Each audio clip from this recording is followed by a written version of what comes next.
ইহুদি নাসারা হলোর দালালি যেগুনতে করছেন কিয়ামত পর্যন্ত শোনার ইতিহাস রয়ে গেছে।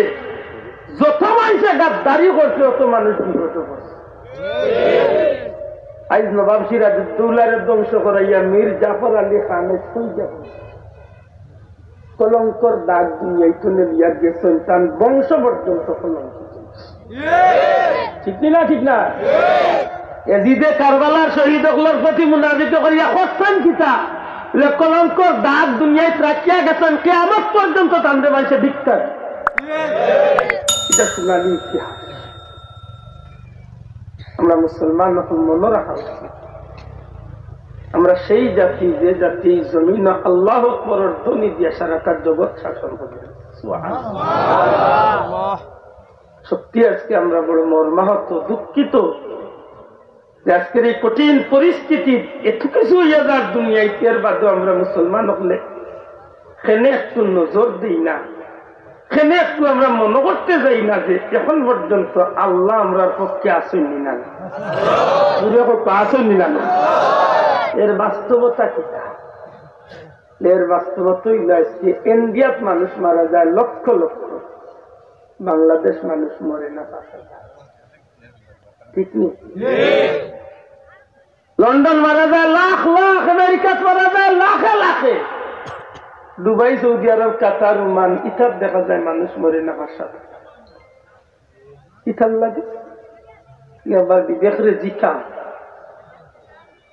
এই বাংলাদেশের ছোট্ট একটা দেশের মাঝে মাত্র ১৫-১৮ কোটি মানুষ বাস করে, কিন্তু এই ১৮ কোটি মানুষের মাঝে কমসে কম ১২-১৪ কোটি মানুষের প্রতিদিন এই জমিনে আল্লাহর কুদরতি পাওয়ার চেষ্টা দিচ্ছে। এই বাংলাদেশের ছোট্ট দেশের মাঝে লক্ষ লক্ষ মসজিদ, প্রতিদিন মসজিদে মসজিদে আল্লাহ আওয়াজ। আল্লাহ এই জমিনে বসে, এই জমিনের ফরতে ফরতে কদমে কদমে পাতায় বাড়ায় আল্লাহর মায়ার বন্ধু, আল্লাহর অলি বন্ধু। এই জমিনের প্রতি আল্লাহর মায়া আছে না নাই? কিন্তু সেনে আমরা ভুলি গেলাম যে আমরা মানুষত্ব কেনে আজকে আমরা হারাই। আজকে ইহুদি হকলার কাছে সত্যতা আছে, আজকে খ্রিস্টানের কাছে সত্যতা আছে, মানুষের হক মারিয়া খাইতে ভয় করে।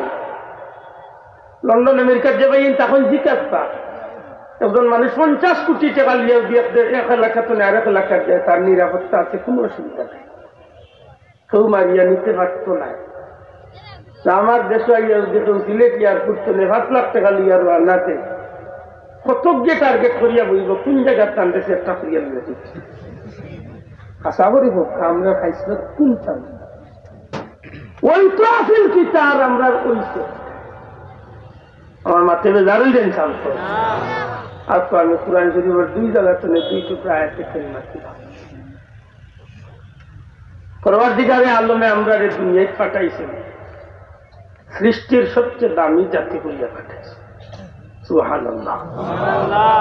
আমরা যে দুনিয়ার মাঝে সবচেয়ে দামি জাতি, কেন আমরা বক্তব্য না আল্লাহর কথা আতকা। আল্লাহ ফরমাইন লাকাদ কাররামনা বানি আদম, আল্লাহ সৃষ্টির মাঝে সবচেয়ে দামি। আল্লাহ দুনিয়ার যত নিয়ামত সৃষ্টি করছেন প্রত্যেকটা নিয়ামতরে আল্লাহ মর্যাদার দিক থেকে তারতম্য দিয়ে সৃষ্টি করছেন, বেশম করিয়া সৃষ্টি করছেন। সুবহানাল্লাহ। আপনি ২টা গরুরই ১০০ পাইটা না, আপনি যার জীবন টিপাইয়া দেখুন জানো ২ গরুর মাঝে সপ্তাহে একবার দেখা গেল একটা না একটা বিষয় যাবে। আমার কথা বুঝেন না? সারা পৃথিবীর মাঝে ২ জন মানুষ ১০০ আপনি পাইটা না, এগুলোর প্রমাণ আপনি মিলেই থাকে।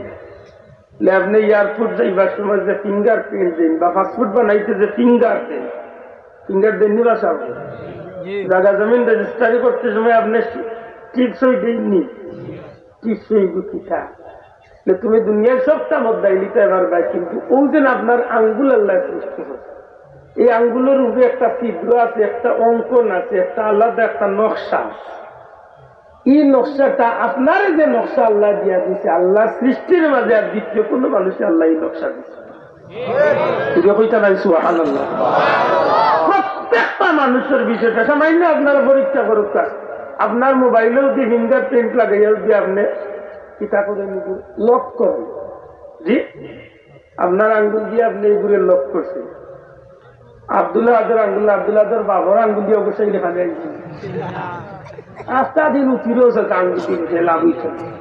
খুব বেটার আঙ্গুল লাগবো, যে বেটার আঙ্গুল দিয়ে এইগুলা গেইয়া না মাথা বুঝাইতে পারছি। কোন মানুষের চেহারা দিয়া তার মুখ দিয়া এর লোক লাগাইয়া না, এটা তো আমরা মোটামুটি আগে দিয়েছি বিষয়টি। ও তার মুখ দেখলে মোবাইলের দিয়ে মুখ হইত, আর নাইলে আস্তা রাইট পরি যাও লড়ত লেনা বড় দূরের মুখ দিছিল লেখা নাই তো নাই।